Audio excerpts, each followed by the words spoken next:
Muito boa tarde, meus queridos irmãos, minhas digníssimas companheiras e amigos.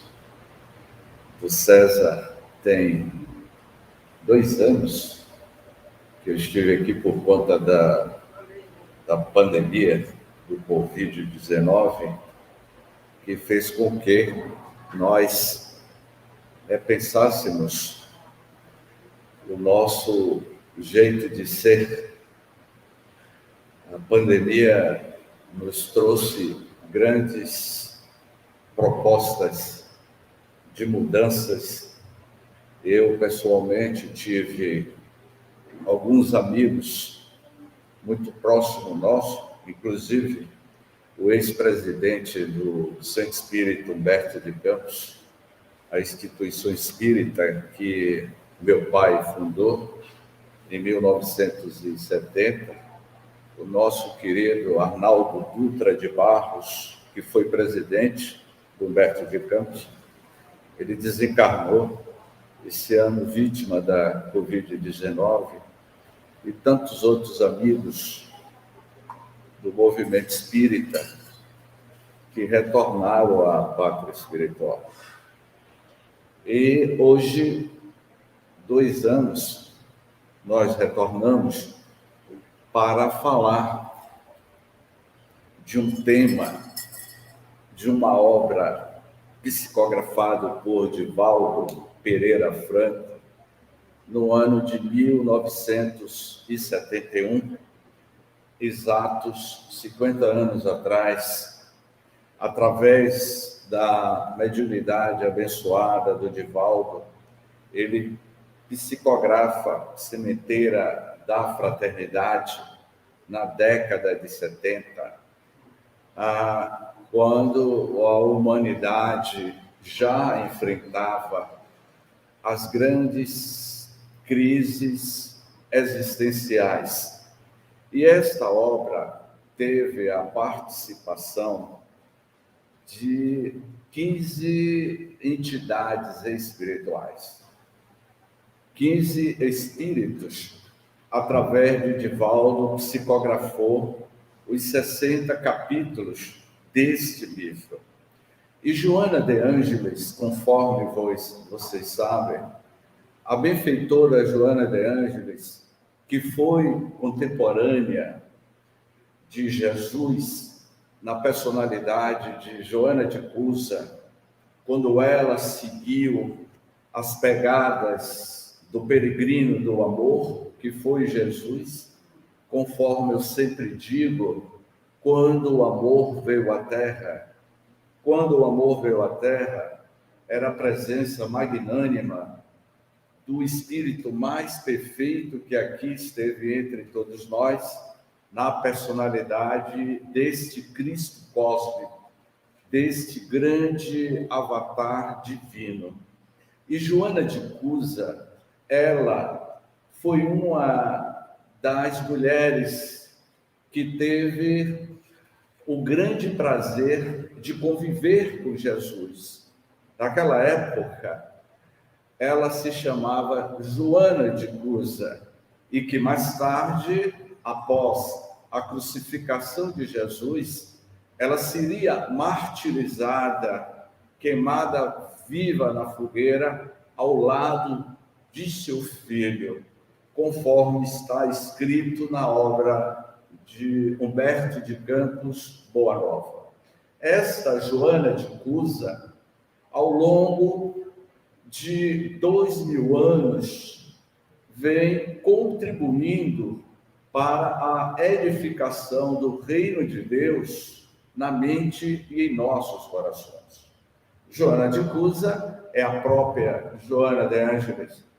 Então, em 1971, ela, na qualidade de mentor espiritual de Divaldo, ela vai reunir 14 espíritos, Viana de Carvalho, Amélia Rodrigues, e tantos outros, vai utilizar-se do Divaldo para apresentar verdadeiras pérolas de mensagens nesses 60 capítulos deste livro, que é Sementeira da Fraternidade.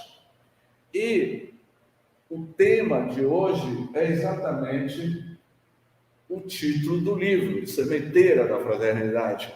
É a própria introdução da obra. E ela vai iniciar citando uma frase de Mateus, no versículo 13, capítulo 3, sobre a questão: eis que o semeador saiu a semear. O semeador da vida, ele saiu jogando o trigo em todas as terras dos 4 cantos do mundo. Entendo que esse trigo era a mensagem do Cristo. Saiu a semear a tua mensagem. E esta mensagem certamente seria absorvida ou absorvido por todos nós. Então, ela inicia o texto nos chamando a atenção, puxando as nossas orelhas, após 2000 anos, o que é que nós estamos fazendo com esta grande semente que é o Evangelho de Jesus, conforme Rosa estava falando aqui. Então, quando ela diz assim: na extensa gleba em que a terra se converte, todos nos tornamos semeadores. A grande gleba é a Mãe Gaia, a grande gleba é o planeta Terra. Há os que semeiam aflições e multiplicam dores, os que avolumam devastadoras, os que distendem os tóxicos da rebeldia, produzindo asfixia em massa, os que esprazem o pólen da ira, engendrando a maquinaria dos ódios, fomentadores dos crimes vários, que culminam nas lamentáveis guerras do extermínio coletivo. Olha que essa mensagem foi em 1971. O final da guerra do Vietnã foi em 1970. Em 71, nós estávamos em plena ditadura militar. Eu não sou tão velho assim, mas ainda eu peguei os resquícios da ditadura. No tempo em que alguns centros espíritas aqui em Salvador foi fechado por conta da época da ditadura. E nós não podíamos realizar encontros de jovens naquela época por conta da ditadura. Então, esse texto, ela vai dizendo, ela vai traçando um panorama do que era há 50 anos e o que ainda continua sendo, que muitos ainda semeiam a semente do ódio, traduzindo dos anos 70 para a linguagem do século 21, o fake news, as mentiras, é o que ela está dizendo aqui, não é? Os que difundem mentiras, conclamando ao desespero. E olha que tem 50 anos essa mensagem, né? Quem rompe, devorando esperanças e alegrias, os que sucam os espíritos e plantam paixões dissolventes, que proliferam, contagiantes, convocando a anarquia e os desajustes alucinantes a que se atiram os que produzem clima de miséria nas paisagens das vidas. Essas são os semeadores da sombra e da morte. Ou seja, ela está mostrando aqui, nesse primeiro parágrafo do semeador, que na humanidade há muitos que semeiam a discórdia, o ódio, a ira. E eu fiquei a imaginar, quando eu estava lendo, Rosa, esse texto hoje pela manhã, para apresentar a vocês, eu fiquei imaginando que naquela época não tinha WhatsApp, não tinha internet.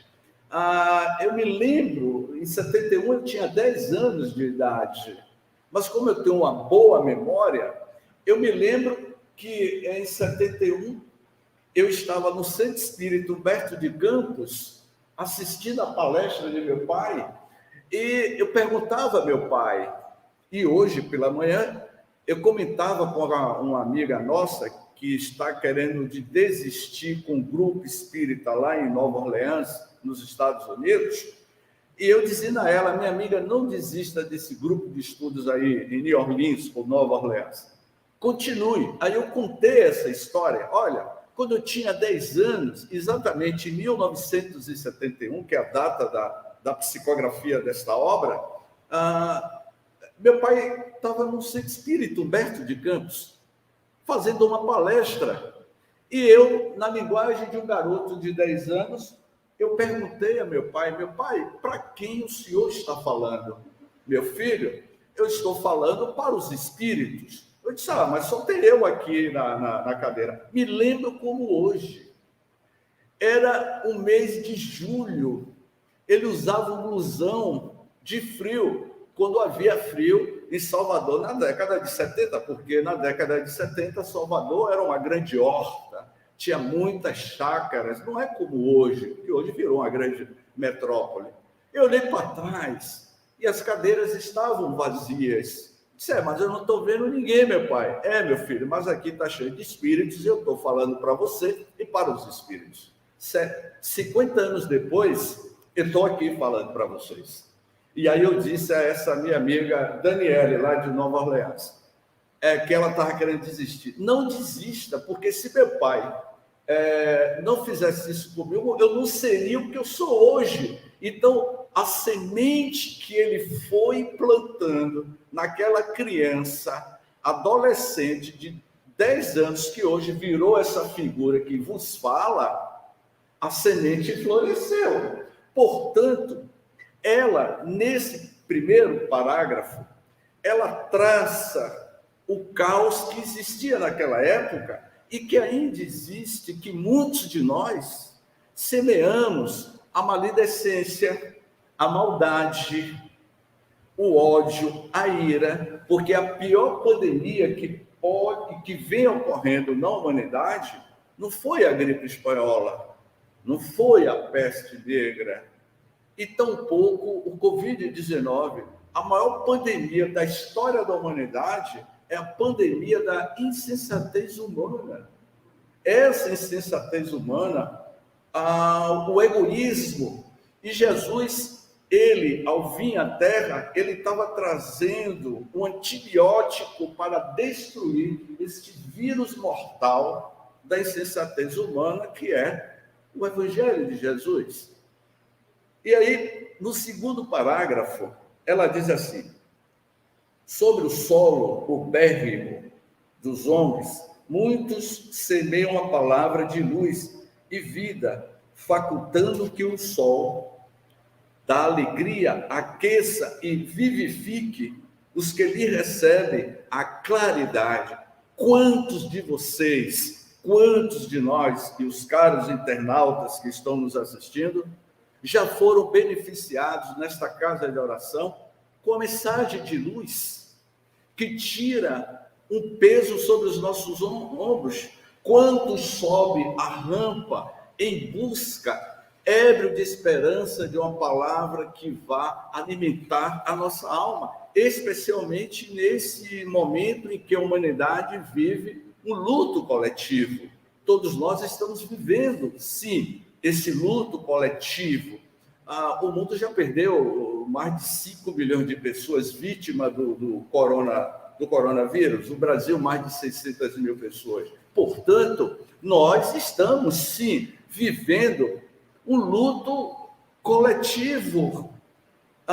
Eu anotei uma palavra, hoje eu assistindo aquele programa, me fugiu o nome daquele, Mosaico. E a apresentadora disse uma frase que eu achei muito interessante. Ela iria dizer o delírio da velocidade. O que tem a ver o delírio da velocidade, Gilmar? Porque Gilmar balançou lá a cabeça, eu acho que Gilmar viu o programa hoje, Mosaico.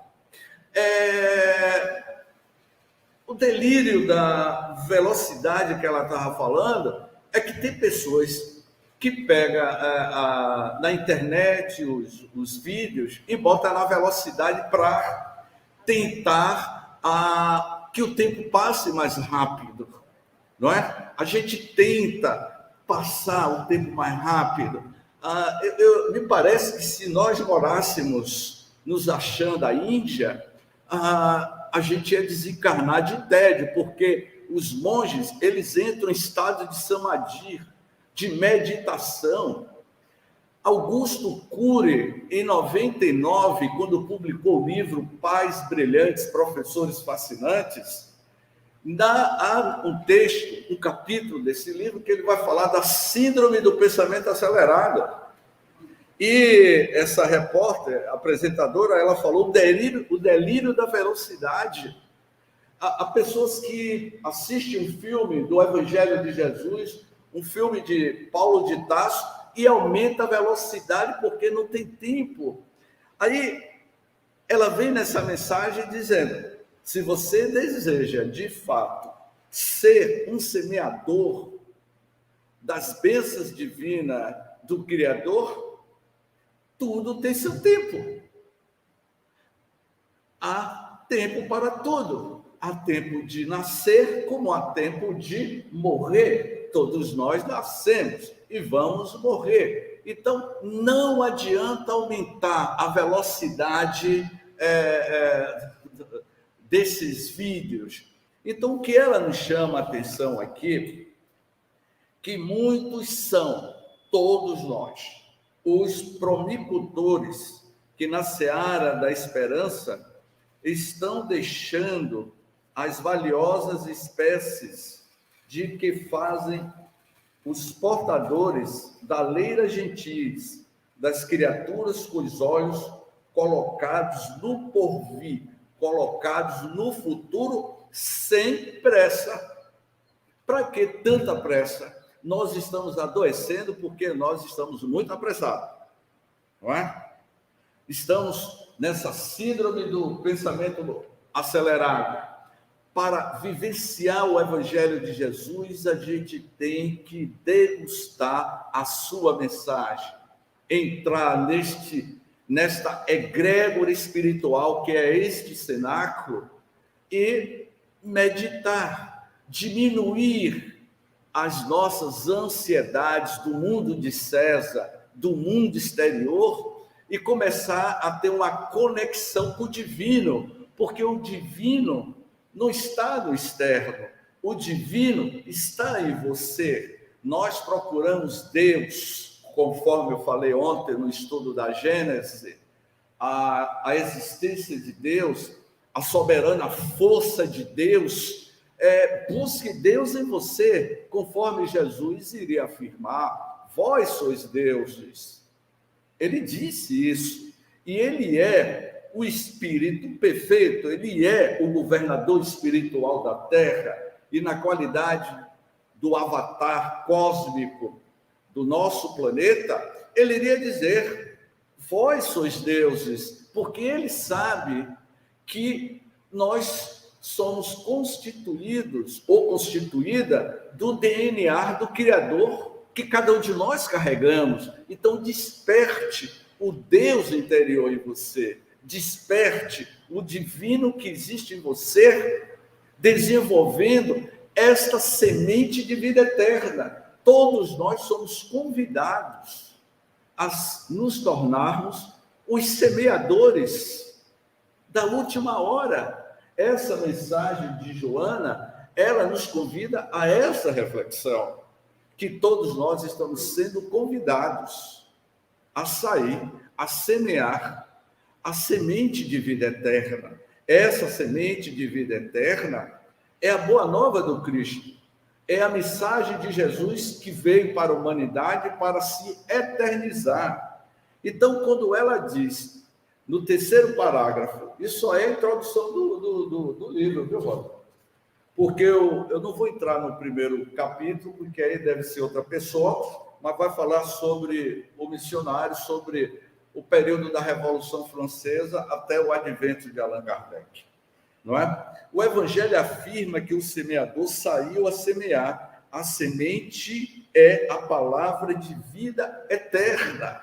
Eu me recordo, meus amigos, que em 1996, na Semana Espírita, em Jacobina, eu estava proferindo a palestra, e essa palestra, eu contei a história, porque eu não vou repetir aqui a história, eu contei a história da introdução do livro Libertação.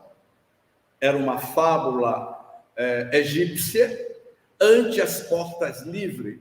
Eu contei a história do peixinho vermelho, a história de um peixinho que vivia em um lago e foi para o mar, depois retornou. Enfim, eu contei essa história na introdução da nossa palestra em 1996.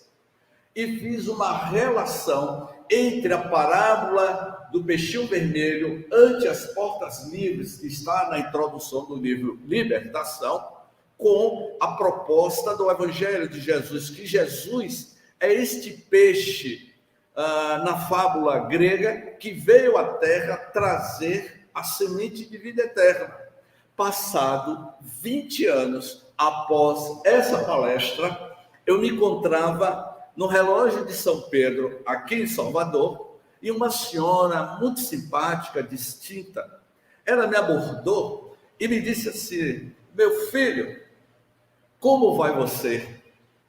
Eu parei e dei atenção a ela, e ela virou para mim e disse assim: eu não sei o seu nome, eu não me lembro o seu nome, mas a sua fisionomia e a história que você contou lá no Centro Espírita, a história do peixinho vermelho, até hoje, depois de 20 anos, ainda está na minha memória. E eu dei, minha amiga Ana Lago, eu dei graças a Deus que ela não lembrava o meu nome, porque não precisa lembrar o nome de quem está aqui no púlpito.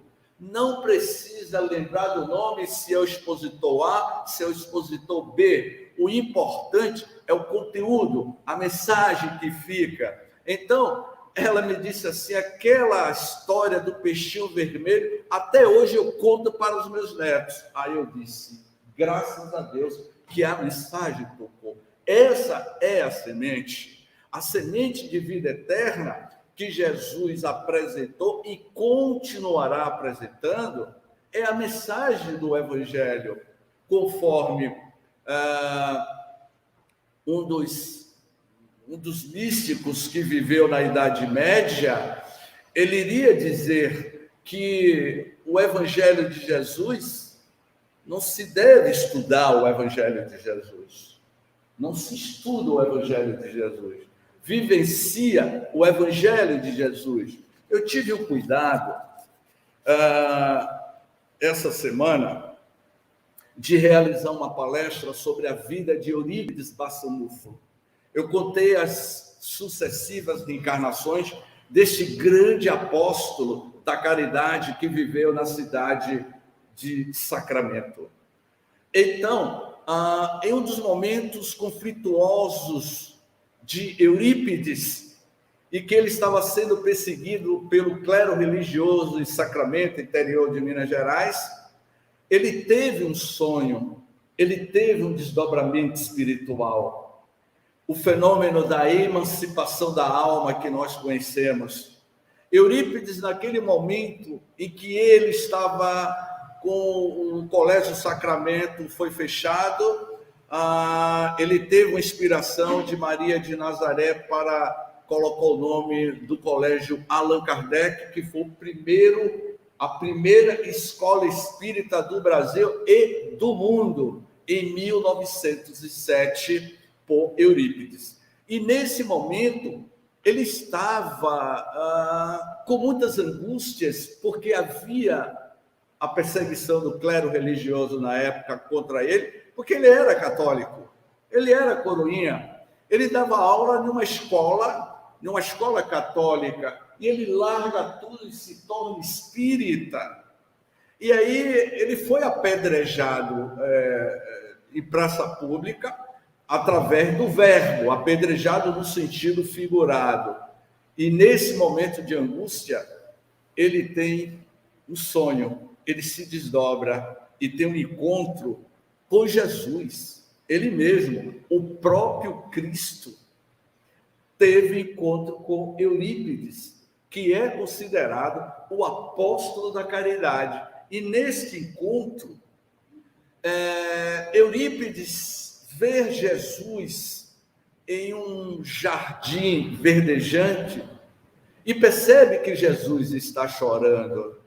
E ele diz assim: chora, pergunta Eurípides, choras pelos descrentes do mundo, Rabi? Correspondendo-lhe o olhar, Cristo responde em voz muito doce. Eu vou repetir. Choras pelos descrentes do mundo, Rabi? Correspondendo-lhe o olhar, Cristo responde em voz muito doce. E veja qual foi a resposta que Jesus deu a Eurípides. Não, meu filho, não sofro pelos descrentes aos quais devemos amor. Eu não choro, eu não derramo lágrimas pelos descrentes. Choro por todos os que conhecem o Evangelho, mas não o praticam. Eu acho que aqui fecha o tema da palestra. Eu poderia terminar, né, Ana Lago? Sem essa de Eurípides. Eu não choro pelos descrentes, eu choro por aqueles que conhecem o Evangelho, mas não o praticam. Ele retorna para o corpo físico e desse dia em diante, Eurípides se tornará o semeador da mensagem do Cristo na Terra. E ele saiu a semear em 1907, 1905. Em 1918, ele foi vítima da gripe espanhola. Portanto, quando Joana de Ângeles, nesse texto, nos diz, reunidos para o ministério da própria iluminação interior. Quando você vai produzir um livro, escrever um livro, você vai entregar uma editora, não é isso? A editora tem um diretor da editora, é a editora que vai fazer uma revisão no texto do livro que você produziu, não é isso, meus amigos? Portanto, a diretora, a revisora das obras psicografadas, ou psicografado por Divaldo, é Joana de Ângeles. Ou seja, Viana de Carvalho, Filomeno de Miranda, Alta de Souza, Amélia Rodrigues, com aquela série de 12 livros de Amélia Rodrigues, teve que passar pelo crivo da razão de Joana de Ângeles. Perceberam? E aí ela diz assim, reunidos para o ministério da própria iluminação interior, grafamos, nós que nos reunimos, todo esse grupo de espíritos que estão do lado de cá e que já estiveram aí no corpo físico, nós nos reunimos e grafamos paulatinamente as páginas que compõem este livro. Eu não sei se o livro tem aqui para vender, tem? Não tem? Esse livro aqui? Carlos ali na livraria. Carlos, cadê Carlos? Chama Carlos aí para comprar o livro e vender.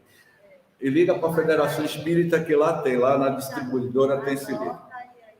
Compre esse livro. Cadê Carlos, seu presidente? Ô Carlos, compre esse livro aqui. É o livro que me convidaram para fazer uma palestra. Não é? Então, é um excelente livro, Carlos. E bota Carlos para fazer palestra também sobre o livro, né? E unidos para o ministério da própria iluminação interior, grafamos paulatinamente as páginas que compõem este livro, a tentar um fecundo intercâmbio de experiências considerando as realidades que defrontamos após a desencarnação, desejosos de ajudar de alguma forma, os companheiros que somos todos nós, da vilegiatura carnal, por onde já caminhamos também em nome da fraternidade. Ou seja, Joana reúne 12 espíritos para grafar este livro, e ela vai dizer: nós também já estivemos nessa posição em que você se encontra, e que vocês vão ser beneficiados por essas mensagens de alerta. Então, quando Eurípides diz que nós devemos amar aqueles que não têm contato com o Evangelho, mas que ele chora por aqueles que conhecem o Evangelho e não praticam, somos nós. Ou seja, você, na qualidade de espírita, se você errar, você está errando de forma consciente. Então, você é responsável pelas suas ações. O ignorante, ele não tem o conhecimento de algumas questões da espiritualidade, mas se você tem o dever e a responsabilidade de ajudar a quem não tem.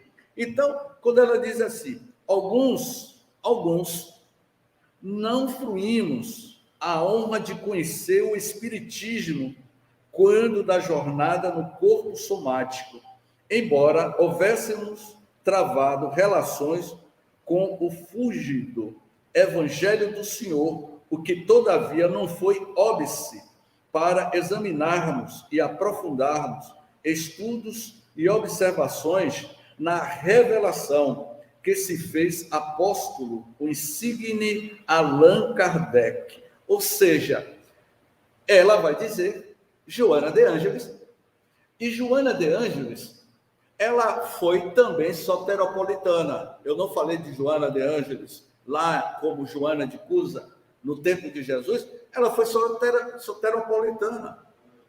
Ela morava naquele convento, o convento da Lapa. Quando você sobe a ladeira a estação da Lapa, você sobe aquela escada rolando, não tem ali o mosteiro, ela morava ali.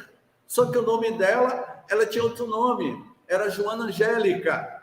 E naquela época, Joana Angélica, ela trocava cartas, e essas cartas levavam aproximadamente 3 meses para ir e mais 3 meses para retornar a resposta. Ela trocava cartas com o padre Antônio Vieira, e os dois viviam se alfinetando. Sabe o que é se alfinetar? Porque Joana Angélica não concordava com algumas questões de padre Antônio Vieira. E aí, desculpa, eu acho que eu troquei a história. Delete da mente de cada um de vocês. Esqueça que Joana Angélica conheceu padre Antônio Vieira. Esqueceram? Rebobine aí. Rebobinaram? Aí foi uma fake news que eu cometi, um agafe muito grande. Apagaram? A senhora deletou da sua mente que Joana Angélica não conheceu padre Antônio Vieira em vida física, porque no mundo espiritual, certamente, eles se conhecem. Soró Juana de la Cruz, no México, no século XVII, trocava cartas com o padre Antônio Vieira. Soró Juana de la Cruz, a monja que viveu no México, ela desencarna vítima de uma virose terrível lá, de uma pandemia que quase dizimou o México. Ela desencarna e vai reencarnar onde? Aqui, em Salvador, aonde vivia Padre Antônio Vieira. Mas aí Padre Antônio Vieira já estava no mundo espiritual. E aí ela vai mais tarde se tornar, foi a penúltima reencarnação dela, Joana de Ângeles. E na qualidade de Joana, ela revê os conceitos do Evangelho de Jesus, e ela vai dizer que, olha, quando nós estávamos na carne, no corpo físico, o nosso conceito do Evangelho era completamente diferente.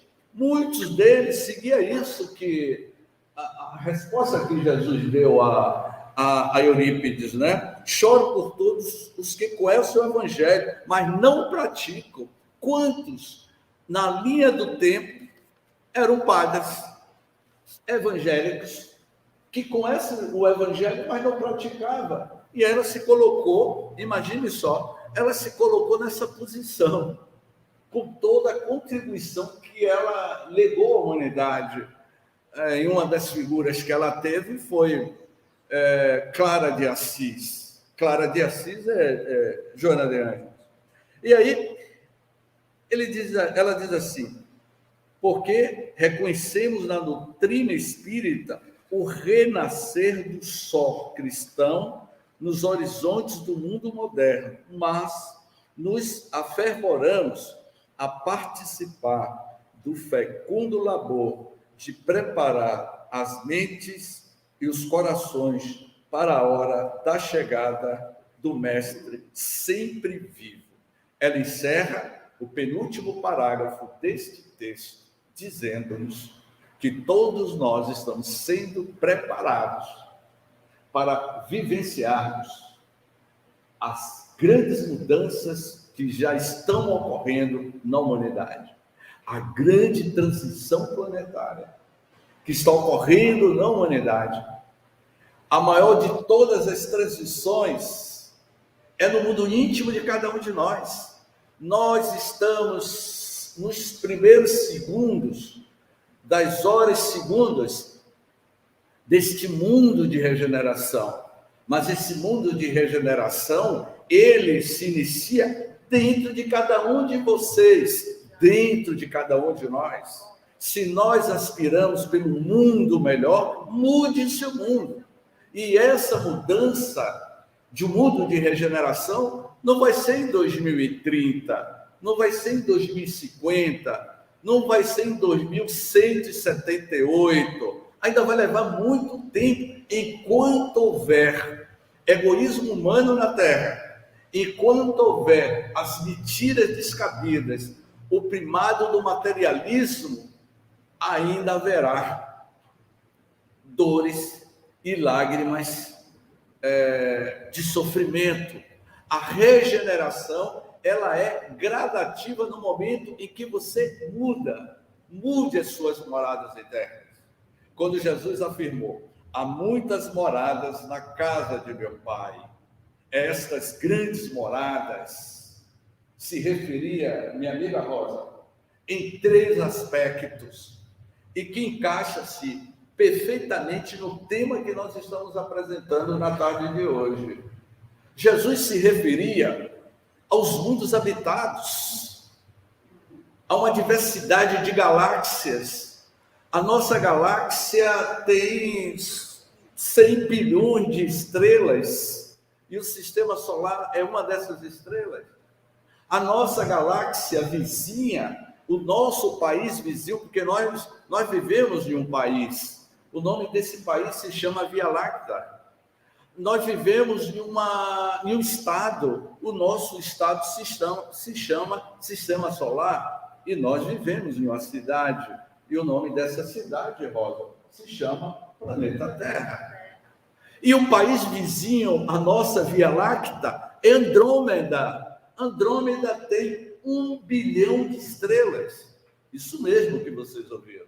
1 bilhão de estrelas. Andrômeda, que está a 2 milhões de anos-luz da Terra. E tem outra galáxia, que é outro país, que o telescópio Hubble recentemente detectou, que é a galáxia NGC 4889. Essa galáxia tem 30 trilhões de estrelas. Há uma diversidade de inteligências superiores à nossa. Portanto, quando Jesus disse, há muitas moradas na casa de meu Pai, eu só citei 3 galáxias vizinhas, que são os aglomerados de galáxias próximas. Eu nem me estendi para as outras diversidades de galáxias. Há muitas moradas na casa de meu Pai. Há muitos mundos habitados, civilizações superiores, que a ética do amor de Deus é que rege a constituição divina cósmica de todos os mundos, de todos os universos. Jesus se referia nessas grandes moradas, o mundo espiritual. É a nossa verdadeira morada. A nossa morada não é o corpo físico. Eu estava vindo para cá no metrô, e durante o meu percurso do metrô, do acesso norte até aqui, eu vi, quando você está dentro do metrô, e você vai ver as paisagens, eu comecei a fazer uma retrospectiva, porque quando eu li esse livro há uns 30 anos atrás, 33 anos atrás, quando eu li pela primeira vez esse livro. Eu tinha 27 anos de idade, hoje eu estou com, você faz a conta, não é? Com 60. E aí eu fui fazendo uma retrospectiva que durante esses 33 anos, o que foi que eu fiz na minha vida?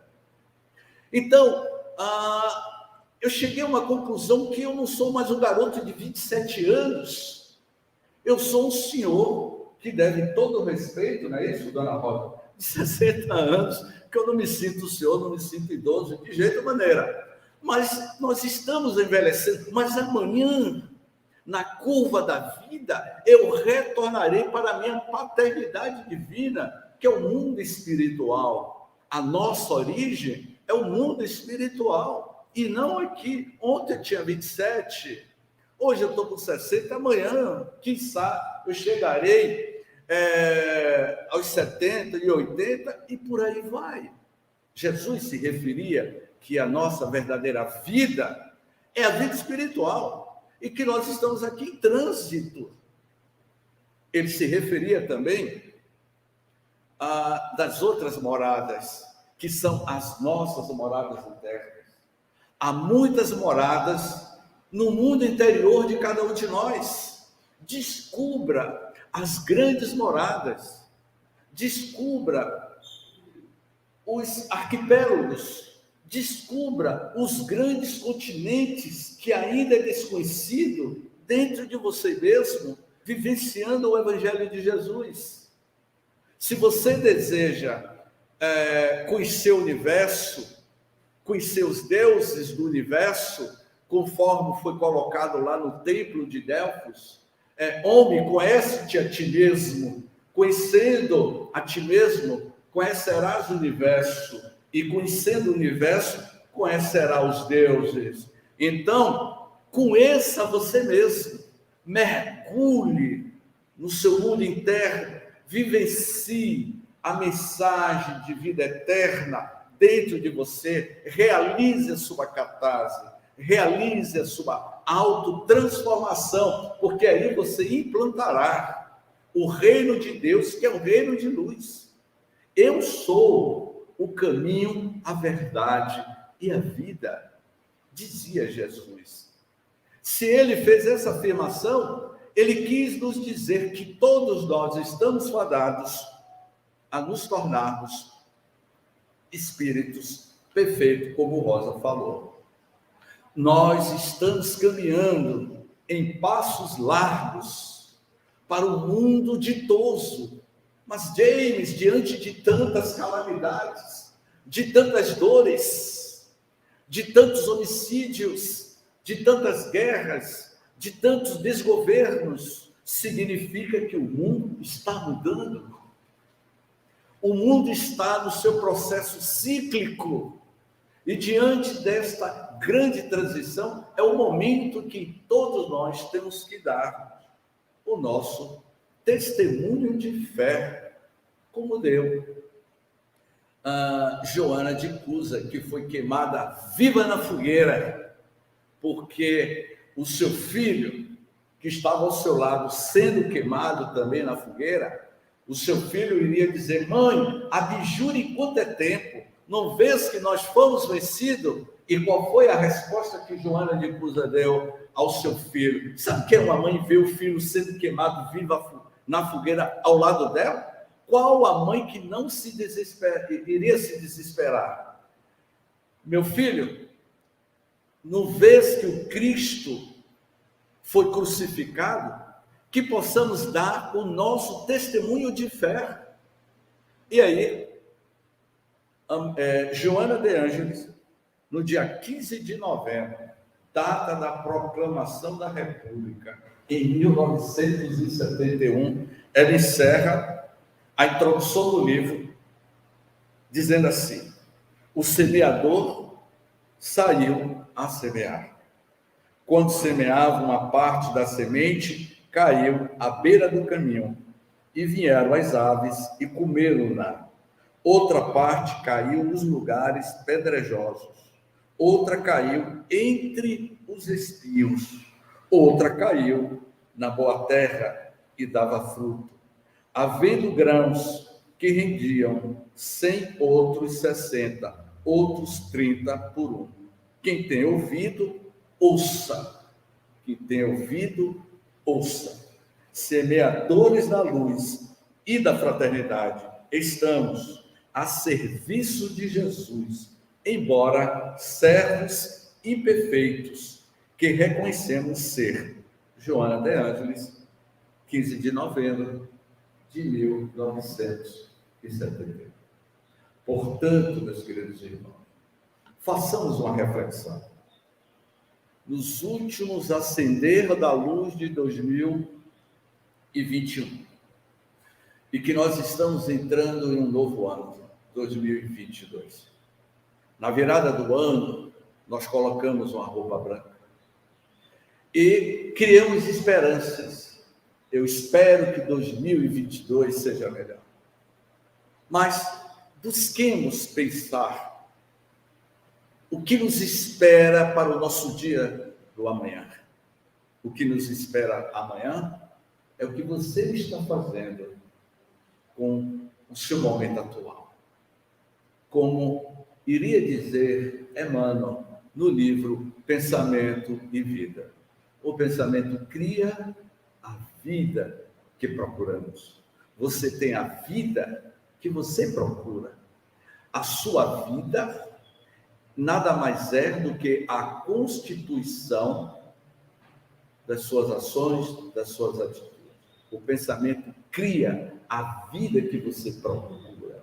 Então, nós somos frutos da materialização do que nós pensamos.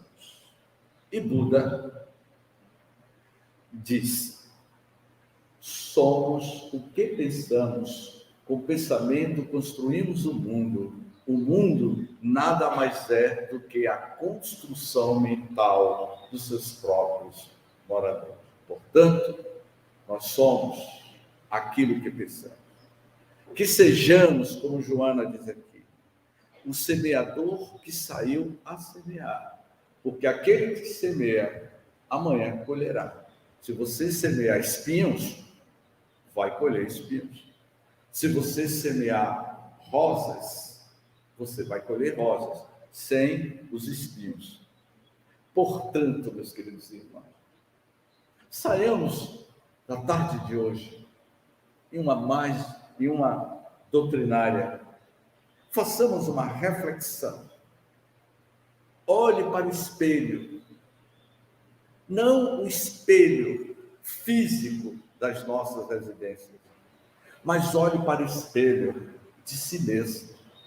Aponte o telescópio que existe em suas mãos, que é a consciência, e mergulhe, aponte o telescópio para dentro de si e veja o que você precisa mudar para que a tua semente caia em solo fértil. Gratidão, muita paz, que nosso Senhor Jesus Cristo ilumine o caminho de todos e de antemão já desejo uma virada de ano e a comemoração do nascimento de Jesus. Quem deve ganhar presente é o menino que está fazendo aniversário, Jesus. Tá certo? Eu deixei de dar presente há muitos anos, porque eu não dou presente. Quem ganha o presente é Jesus. Então, Ana Rosa, não vou lhe dar presente. Gratidão, muita paz.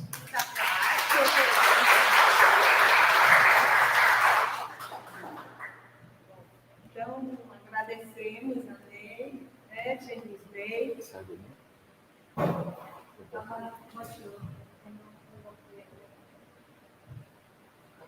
Foi a minha.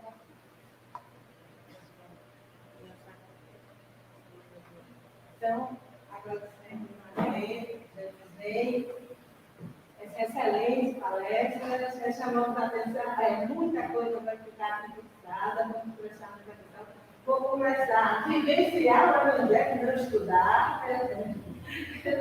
O que chamou a atenção, nós não estamos estudando o evangelho, nós procuramos vivenciar constantemente no dia a dia. Muito obrigada, Virgínia, volte sempre.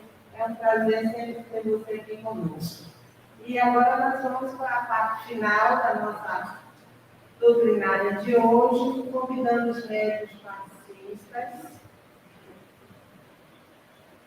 para que se posicionem para a gente ver quantos tem na casa. Val, né?